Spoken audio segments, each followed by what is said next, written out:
बड़े भैया ड्रामे की आने वाले एक साथ तो बहुत ही ज़्यादा इंटरेस्टिंग होती हुई नज़र आ रही है। ये ड्रामा बहुत जल्द अपने अख्ताम की जानब बढ़ रहा है क्योंकि इस ड्रामे में अब महविश और अलमीर का वापस आना दिखाया जाएगा। लेकिन अब वानिया है जिसे ज़रा बराबर भी एहसास नहीं, लेकिन शुएब जिसे आखिरकार एक हादसे ने बदल कर रख दिया, क्योंकि शुएब को एहसास हो गया कि उसकी ज़िंदगी में उसकी बेटी और बीवी की क्या अहमियत है। क्योंकि अब उसकी बेटी, अब उसकी बातों की वजह से ही अब उसके बाप को एहसास हो चुका है। आखिर शुएब तो अपने राह रास्त पर आ ही गया और अब वो अच्छे काम करेगा और ख़ुद अपने पाँव पर खड़ा होगा।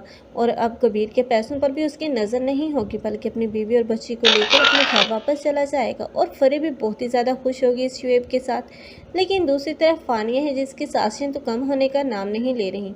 लेकिन वानिया का अंजाम तो बुरा ही देखने को मिलेगा, क्योंकि वानिया जब देखेगी कि अब महविश एक मर्तबा फिर से अब कबीर के पास पलट आई है, तो वो अब महविश के बच्चे को नुकसान पहुंचाने की फिर से कोशिश करेगी। लेकिन अब रंगे हाथों ही पकड़ी जाएगी, क्योंकि अब कबीर अब उस पर भरोसा नहीं करता और कबीर जानता है कि अब वानिया महविश के आ जाने के बाद ज़रूर कुछ ना कुछ ऐसा करेगी कि अब उसके बच्चे को नुकसान पहुँचा सके। इसलिए अब वो उस पर कड़ी नज़र रखेगा और वानिया जब पकड़ी जाएगी तब उसके मुँह पर ज़ोरदार तमाचा दिया जाएगा।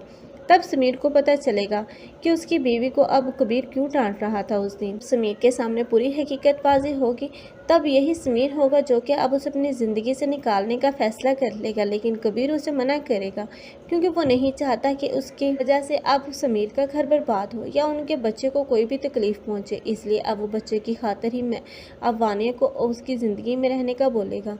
लेकिन वानिया है जब देखेगी कि अब उसकी ज़िंदगियों में उसकी कोई अहमियत नहीं और वो सबसे कट कर रह जाएगी, क्योंकि कोई भी उसे मुंह नहीं लगाएगा सिर्फ इस वानिया की हरकतों की वजह से। तब वानिया को एहसास होगा कि काश उसने भी महविश की तरह इस घर को संभाला होता, सबको अपना बनाने की कोशिश की होती, आज उसका भी वही मुकाम होता जो कि महविश का है। आप लोगों को ये ड्रामा कैसा लग रहा है और कौन कौन चाहते हैं कि महविश का अंजाम बुरा होना चाहिए? कमेंट सेक्शन में अपनी कीमती राय का इज़हार लाजमी करें। मज़ीद ऐसे रिव्यूज़ के लिए हमारे चैनल को लाजमी सब्सक्राइब कर लें। अगर आप लोगों को हमारी वीडियो अच्छी लगी हो तो वीडियो को लाइक करना मत भूलिएगा। अल्लाह हाफिज़।